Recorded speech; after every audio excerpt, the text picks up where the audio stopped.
Hello everyone. जैसा कि आप जानते हैं ऑलमोस्ट 1.5-2 साल पहले रघुनाथ और मैंने एक वीडियो बनाया था जहाँ पे ऑप्स्ट्रा के सारे फीचर्स एक्सप्लेन किए थे। वो वीडियो इंग्लिश में बनाया था, लेकिन उसके बाद हमको बहुत सारी रिक्वेस्ट आई कि हिंदी में भी बनाइए, इसलिए आज हम ये सेम वीडियो हिंदी में बना रहे हैं। लेकिन वो 1.5-2 साल पहले था, उसके बाद बहुत सारे फीचर्स ऐड हुए हैं ऑप्स्ट्रा में। तो अभी ऑलमोस्ट 40-50 फीचर्स है ऑप्स्ट्रा में और लाखों लोग ऑप्स्ट्रा डेली बेसिस पे यूज करते हैं। तो मेरे साथ है कृष्णा और हम एक एक करके सब फीचर्स एक्सप्लेन करेंगे। ये एक वीडियो सीरीज होगा, छोटे छोटे 2-3, 5-5 मिनट के, हर एक फीचर का एक वीडियो होगा। और जब रिलीज होगा तब पूरे 25-30 वीडियो जो भी है वो रिलीज एक साथ हो जाएगी।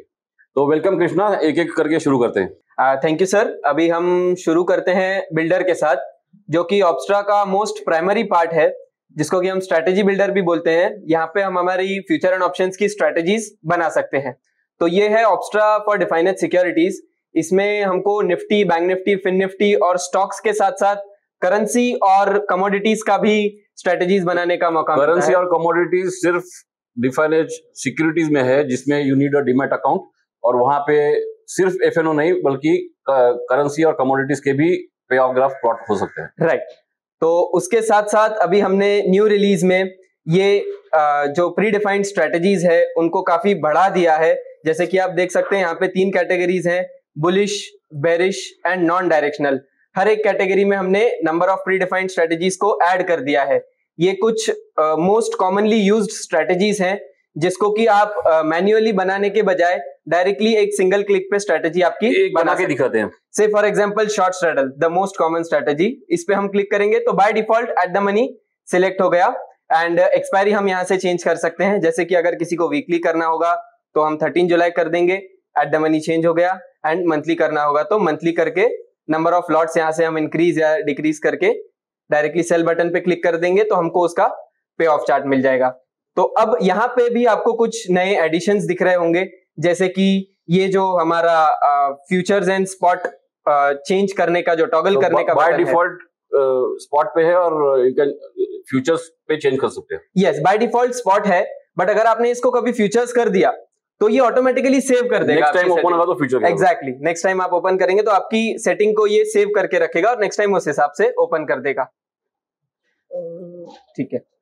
सो नेक्स्ट हम यहाँ पे देख सकते हैं एक और एडिशन है, ये चेक बॉक्सेस। जैसे कि आप इस चेक बॉक्स को अगर अनटिक कर देंगे तो उसका इफेक्ट इस पे ऑफ चार्ट में नहीं दिखेगा आपको, पे ऑफ चार्ट में भी एंड ये डिटेल्स में भी। यहाँ से ये अनचेक हो चुका है, मतलब जो आपको पे ऑफ एंड डिटेल्स है वो सिर्फ ये वाले, सिर्फ शॉर्ट कॉल हो गया अभी। एग्जैक्टली तो अगर आपको सिर्फ शॉर्ट कॉल देखना है तो इसको आप टिक कर देंगे, बाकी इसको अनटिक कर देंगे। मेरे ख्याल से ये स्ट्रैटेजी से ज्यादा कोई मल्टी लेग स्ट्रैटेजी होगा, 3 लेग्स 4 लेग्स, उसमें लोग एडजस्ट कर सकते हैं कि एक लेग हटा के कैसे दिखता है। Right, exactly. और ये एडजस्टमेंट्स में भी काम आएगा कि कौन सा लेग डाला तो हमको बेटर पे ऑफ देखने के लिए मिलेगा, तो उसके लिए भी ये यूजफुल हो सकता है। और एक चीज जो स्ट्रेटेजी बिल्डर में है ऑप्स्ट्रा सिक्योरिटीज के, is this execute strategy button. हम डायरेक्टली एग्जीक्यूट स्ट्रेटेजी बटन पे क्लिक करके ये स्ट्रेटेजी को एग्जीक्यूट कर देंगे। जैसे फॉर एग्जांपल मैं यहाँ पे क्लिक करता हूं तो मुझे लाइव डेप्थ देखने मिल जाएगा दोनों सिलेक्टेड लेग्स का। अगर मेरे 4 लेग्स होते तो मुझे चारों लेग्स का one below the other depth मिल जाता एंड ये रियल टाइम लेग का डेप्थ दिखेगा। एग्जैक्टली, टिक बाय टिक है। बाय द वे आज मार्केट बंद है, फिर भी आपको एक ऊपर निफ्टी की वैल्यू दिख रही है, वो मॉक ट्रेडिंग चल रहा है और इसलिए नीचे डेप्थ में कुछ नहीं दिख रहा है। राइट। तो इसमें एक और फायदा है यहाँ से ऑर्डर एग्जीक्यूट करने का कि आप यहाँ पे directly place all orders eight market कर सकते हैं। मतलब आपके 2 लेग्स होंगे, 4 लेग्स होंगे या 6 लेग्स होंगे, तो आप directly place all orders eight market पे क्लिक करके ये सारे को इन 1 क्लिक एग्जीक्यूट कर सकते हैं। या तो इंडिविजुअल लेग लिमिट या मार्केट एग्जीक्यूट कर सकते हैं, या ऑल लेग्स मार्केट में। ऑल लेग्स लिमिट नहीं डाल सकते बिकॉज वो प्रैक्टिकली पॉसिबल नहीं। Exactly, correct. तो हमको अगर लिमिट डालना है तो हम यहाँ से इसको लिमिट पे क्लिक करेंगे, इसकी यहाँ पे प्राइस डाल देंगे और यहाँ से हम प्लेस ऑर्डर कर देंगे। सेम फॉर अदर लेग्स, यहाँ पे लिमिट डाल सकते हैं, मार्केट डाल सकते हैं, या फिर स्टॉप लॉस लिमिट भी आप डाल सकते हैं ऑप्शंस के लिए। अगर फ्यूचर है तो आपको स्टॉप लॉस मार्केट का भी ऑप्शन मिल जाता है यहाँ पे। एंड आपको अगर यहाँ पे टॉगल करना है नॉर्मल और इंट्राडे में तो आप वो भी बाय डिफॉल्ट नॉर्मल आता है। अगर आपको ये सिर्फ इंट्राडे करना है तो वो टैब शिफ्ट करना। Yes, correct. तो उसको हम टॉगल करके इंट्राडे करके फिर ऑर्डर प्लेस कर सकते हैं। या फिर अगर कभी हमारे ज्यादा लेग्स ऐड हो गए और हमको कोई लेग रिमूव करना है तो यहाँ पे हमने डिलीट बटन भी दिया हुआ है इस पे एग्जीक्यूट करने के पहले डिलीट कर सकते। एग्जैक्टली, एग्जीक्यूट करने के पहले हम डिलीट कर देंगे, तो अभी यहाँ पे हमारा एक ही लेग बच गया, तो हम इसको यहाँ से प्लेस कर सकते हैं। Let's go back to builder again.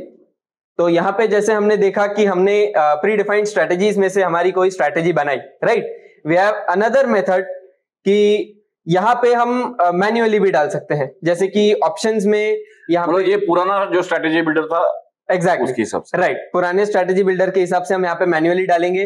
जैसे कि स्ट्राइक प्राइस हम ले लेते हैं 19,400, कॉल पुट सिलेक्ट कर दिया, बाय सेल सिलेक्ट कर दिया, क्वांटिटी डाल दी। यहाँ पे हमको प्राइस मॉडिफाई करने का भी ऑप्शन आता है, कभी हम बाद में सेव कर रहे हैं तो हम यहाँ पे प्राइस मॉडिफाई करके उस हिसाब से सेव कर सकते हैं। यहाँ पे ऐड पोजीशन पे क्लिक कर दिया, हमको पे ऑफ मिल जाएगा। अब इन दो तरीकों के अलावा हमारे पास एक और तीसरा मेथड है। तो हमारे पास तीसरा मेथड है स्ट्रेटेजी बनाने का, जो कि है डायरेक्टली ऑप्शन चेन से। यहाँ पे जैसे आप देखेंगे एक्सपायरीज यहाँ पे अवेलेबल है, आप एक्सपायरी सिलेक्ट कर देंगे जो भी आपको सिलेक्ट करनी है, उसमें से फिर आपको ऑप्शन चेन मिल जाएगा। आपको राइट हैंड साइड में पुट, लेफ्ट हैंड साइड में कॉल, जो स्टैंडर्ड मेथड होता है ऑप्शन चेन का। आप एलटीपी के ऊपर हवर करेंगे तो आपको बाय एंड सेल के बटन्स मिल जाएंगे। ये जैसा सिमुलेटर में रहता है वैसा यस एग्जैक्टली लाइव मार्केट में, राइट। तो आपको अगर डेल्टा वैल्यूज या फिर आईवी वैल्यूज देख के आपकी स्ट्रेटेजी बनानी है, दिस इज द प्रेफर्ड वे। यहाँ से आप डायरेक्टली सिलेक्ट कर देंगे, यहाँ पे भी आपको प्राइस मॉडिफाई करने का ऑप्शन मिलता है, एंड यहाँ पे आप लॉट सिलेक्ट करके ऐड पोजीशन कर देंगे, तो सेम वे आपके स्ट्रेटेजी बिल्डर में वो ऐड हो जाएगा और उसका आपको पे ऑफ देखने के लिए मिल जाएगा। अब ये सब चीजों के साथ साथ हम यहाँ पे फ्यूचर्स चार्ट भी देख सकते हैं। अगर कभी हमको देखना है कि फ्यूचर्स का डेली चार्ट कैसा दिख रहा है, तो हम यहाँ पे वो देख सकते हैं। अलॉन्ग विद दैट हमको उसके स्टैंडर्ड डिविएशन की वैल्यूज भी मिल जाती है, +1 स्टैंडर्ड डिविएशन, -1, +2, -2 की रेंज अगर हमको देखनी है, अगर हम उस हिसाब से स्ट्रेटेजी बनाते हैं तो वो भी हमको यहाँ पे देखने मिल जाएगा। ये आज की मतलब उस दिन की स्टैंडर्ड डिविएशन वैल्यू है। यस, करंट टाइम के हिसाब से जो next day and the day after that, उसके लिए जो भी स्टैंडर्ड डिविएशन वैल्यूज है वो हमको मतलब बेस्ड ऑन आज के अभी का करंट प्राइस करेक्ट।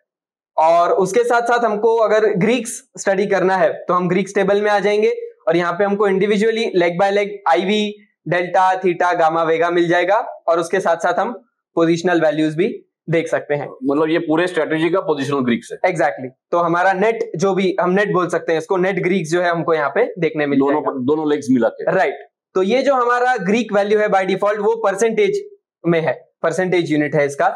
अगर हमको इसको डेसिमल में देखना है फॉर सिंगल क्वांटिटी, जैसे कि निफ्टी का लॉट साइज 50 है, तो अगर हमको सिंगल यूनिट के लिए देखना है तो हम यहाँ पे ग्रीक्स इन डेसिमल पे टिक कर देंगे और हमको यहाँ पे डेसिमल सिंगल यूनिट के लिए वैल्यू मिल जाएगा। अगर हमको लॉट का देखना है, पूरे लॉट का, मतलब अभी यहाँ पे हमने सिंगल लॉट किया है, हमको अगर 50 क्वांटिटी का देखना है तो हम यहाँ पे ग्रीक इन रुपीस पे टिक कर देंगे, तो हमको उसके हिसाब से यहाँ पे वैल्यू मिल जाएगा। उसके साथ साथ हमारा जो P&L है, P&L टेबल में भी देखने मिल सकता है।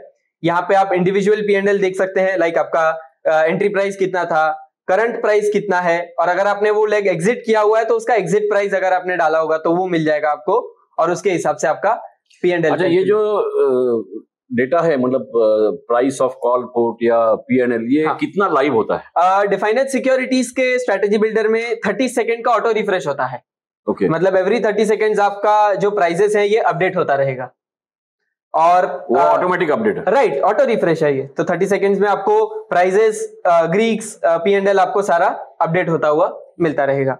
यहाँ पे आप लेग वाइज P&L देखेंगे, और ये लाइव होना थोड़ा मुश्किल है क्योंकि बैकएंड में इतने सारे कैलकुलेशन करने के लिए थोड़ा टाइम लगता है, राइट, डेटा आने के बाद, बिकॉज ग्रीक्स एंड ऑल भी है तो इसका थोड़ा सा कैलकुलेशंस होता है हर एक का, तो इस वजह से it is 30 second auto refresh. And हम पोजीशंस में देखेंगे, पोजीशंस में वो रियल टाइम अपडेट होता है, वहां पे प्राइस डेटा होता है।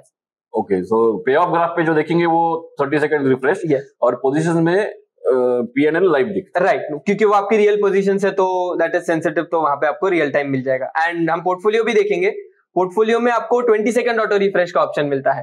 वहां पे अगर आप चेकबॉक्स को टिक कर देंगे तो वहां पे आपको एवरी 20 सेकंड्स में डेटा अपडेट होता रहेगा। तो यहाँ पे जैसे हमने देखा P&L टेबल में हमको P&L वैल्यूज मिल रही है लेग वाइज और नेट, जो हमारा टोटल P&L है। तो अभी हमने जैसे देखा कि पे ऑफ चार्ट हम यहाँ पे देख सकते हैं। अब हमारी जो स्ट्रेटेजी हम वो सेव कर सकते हैं यहाँ पे, जैसे कि हम अगर सेव स्ट्रेटेजी पे क्लिक करते हैं तो यहाँ पे हमको स्ट्रेटेजी का नेम डालना है। जैसे फॉर एग्जांपल मैं एक टेस्ट नेम दे देता हूं, और यहाँ पे हम इस स्ट्रेटेजी को पेपर पोर्टफोलियो या कस्टम पोर्टफोलियो में सेव कर सकते हैं। तो फॉर एग्जांपल हम इसको पेपर पोर्टफोलियो में सेव कर देते हैं, और हमारी ये जो स्ट्रेटेजी है वो सेव हो चुकी है। और उसके साथ साथ नोट्स भी कर सकते हैं कि कुछ उस स्ट्रेटेजी के रिगार्डिंग कुछ नोट्स लिखने हैं किसी को, तो नोट्स भी ऐड कर सकते हैं। आपको अगर कुछ डिस्क्रिप्शन लिखना है, जैसे कि अगर आपका कोई एडजस्टमेंट स्ट्रेटेजी है तो यहाँ पे आप लिख देंगे कि adjustment when spot reaches at certain point, for example. बोले एक तरह का एक ट्रेड लॉग भी हो गया। एग्जैक्टली, ट्रेड लॉग हो गया आपका। यहाँ पे अगर आपको मेंटेन करना है कि मैंने कब कौन सा एडजस्टमेंट किया था, तो वो भी आप यहाँ पे मेंटेन करके इसको सेव कर सकते हैं। वो भी आपको जब आप स्ट्रेटेजी फेच करेंगे पोर्टफोलियो में से तब आपको मिल जाएगा। अभी हमने ये स्ट्रेटेजी जैसे कि सेव किया पेपर पोर्टफोलियो में, राइट। तो लेट्स गो टू पोर्टफोलियो। अभी यहाँ पे जैसे हम देखेंगे, यहाँ पे हमारी काफी स्ट्रेटेजी सेव हो सकती है। अभी हमने ये वाली स्ट्रेटेजी सेव की थी, टेस्ट वाली। लेकिन ये जो है वो फ्री जो ऑप्स्ट्रा है यूजर्स, उनके लिए सिर्फ 2 स्ट्रेटेजी सेव हो सकती है। करेक्ट, जैसे पेड में अनलिमिटेड। यस, जैसे कि हमारे पास 2 पोर्टफोलियो है, पेपर और कस्टम। दोनों में टोटल आप 2 स्ट्रेटेजी सेव कर सकते हैं, दोनों मिलके, राइट। दोनों में या तो किसी एक में 2 कर देंगे या दोनों में 1-1 कर देंगे, टोटल यू कैन सेव 2। तो अभी ये टेस्ट वाली जो हमारी स्ट्रेटेजी थी, हम इसको ओपन करके देख सकते हैं। इसका आपको क्रिएटेड डेट एंड टाइम भी मिल जाता है। इसको आप एनालाइज ट्रेड पे क्लिक करेंगे तो हमारा जैसे पे ऑफ चार्ट पहले देखने के लिए मिला था, सेम हमको तो मे भी जैसा मार्केट समझो आज ओपन रहता और 2-3 घंटे के बाद लाइव मार्केट का जो लेटेस्ट पे ऑफ है वो आएगा। Exactly, depending on the blue dotted line. Yes, आपका सारा प्राइसेस एंड एवरीथिंग अपडेट होके आपको मिलता। एंड जैसे हमने 20 सेकंड ऑटो रिफ्रेश की बात की थी, तो मैं आपको वो दिखा देता हूं। ये चेकबॉक्स है ऊपर, ऑटो रिफ्रेश इन 20 सेकंड। अगर आपने इसको टिक कर दिया तो ये ऑटोमेटिकली एवरी 20 सेकंड रिफ्रेश होता रहेगा। नहीं किया तो, अगर नहीं किया तो फिर ये स्टैटिक रहेगा, आपको मैन्युअली फिर इसको रिफ्रेश करना होगा। करेक्ट, उसके लिए रिफ्रेश बटन हमने दिया हुआ। और ऑटो रिफ्रेश जो होता है वो ये ब्राउजर का पेज ओपन नहीं है फिर भी ऑटो रिफ्रेश होता है? नहीं, आपका ये ब्राउजर का पेज ओपन रहना चाहिए। ओपन रहना चाहिए, यस, तभी ऑटो रिफ्रेश। अगर आइडल हो गया तो नहीं होगा। नहीं होगा। अगर आप दूसरे पेज पे हैं और आप फिर पोर्टफोलियो पे आते हैं तो वैसे भी आपको लेटेस्ट डेटा मिलता ही है। नहीं, समझो मेरा दूसरा कुछ चल रहा है दूसरे ब्राउजर पे, हाँ, कुछ वेबसाइट विजिट कर रहा हूँ, हाँ, तो ये ब्राउजर पे वापस, ये टैब पे वापस आने के बाद फिर से रिफ्रेश ऑटोमेटिकली हो जाएगा। यस, बीच में नहीं होगा। यस, अगर आपका ये टैब ओपन है तो और आपका ये चेकबॉक्स टिक्ड है तो यस, ये ऑटो रिफ्रेश होता रहेगा एवरी 20 सेकंड। तो इसका मतलब ये है कि जब तक ये टैब ओपन रहेगा ये ऑटो रिफ्रेश में रहेगा। yes. अगर मेरे को दूसरा कुछ देखना है तो दूसरा ब्राउजर ओपन करूंगा फिर भी ये ऑटो रिफ्रेश होता रहेगा। yes. इसी ब्राउजर पे दूसरे टैब पे नहीं जा सकते। इसी ब्राउजर पे आप दूसरा टैब भी यूज कर सकते हैं या दूसरा ब्राउजर भी यूज करेंगे जब तक ये वाला पेज ओपन है और ये ओपन रहना चाहिए। Yes, correct. तो सेम हमारे पास कस्टम पोर्टफोलियो भी है, दोनों में डिफरेंस नहीं है, जस्ट सेग्रीगेशन पर्पसेस के लिए अलग अलग रखा हुआ है, ताकि आपको अगर कुछ कैटेगरीज बनानी है अलग अलग रखने के लिए स्ट्रेटेजीज को, तो उसके लिए आप ये यूज कर सकते हैं। तो जैसे कि आपने देखा यूएसडी आईएनआर की भी आप स्ट्रेटेजी सेव कर सकते हैं, स्टॉक्स की भी और क्रूड ऑयल की भी। यहाँ पे उसके साथ साथ आप एग्जीक्यूट कर सकते हैं, आपको डायरेक्टली पोजीशंस में आपका डेटा मिल जाएगा और आपको यहाँ पे ऑर्डर्स। ये पोजीशन मतलब कोई भी जैसा ब्रोकरेज का टर्मिनल होता है वैसा ही नेट पोजीशंस जो ओपन पोजीशन है वो दिखेगी। यस, आपकी ओपन पोजीशंस यहाँ पे आपकी दिख जाएंगी रियल टाइम प्राइस अपडेट के साथ। किसी ने ओपन पोजीशंस बनाई है लेकिन वो स्ट्रेटेजी में सेव नहीं की है, तो वहां पे पोर्टफोलियो में कुछ नहीं दिखेगा। Yes, correct. आपने अगर सेव नहीं किया तो वो सिर्फ आपको यहीं पे दिखेगी, पोजीशंस में दिखेगी। आपको पोजीशंस में भी ऑप्शन मिलता है कि आप डायरेक्टली यहाँ से सेव कर सकते हैं, जो कि आपके पोर्टफोलियो में डायरेक्ट चला जाएगा।